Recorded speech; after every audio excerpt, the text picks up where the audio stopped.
Ciao! Welcome to Maria Teresa's kitchen. In this video I am going to show you how to make mini lemon crostatas or lemon tarts, Italian lemon tarts.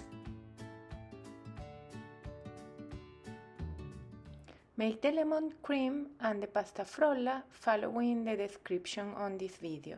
After that, oil your pans with olive oil.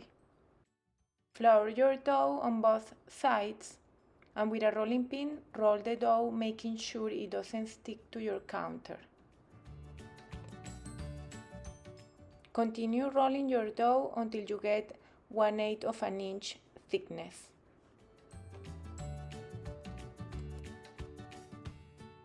With a cookie cutter, cut pieces of rounds to fit into the pan, making sure it fits completely.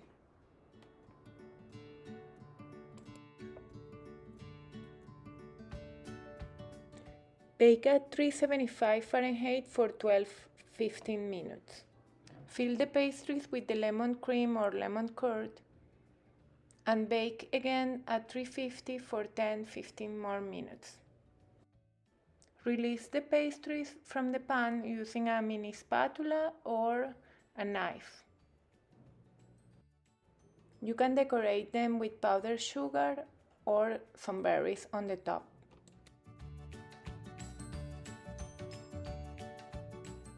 I hope you enjoyed this video and I'll see you next time.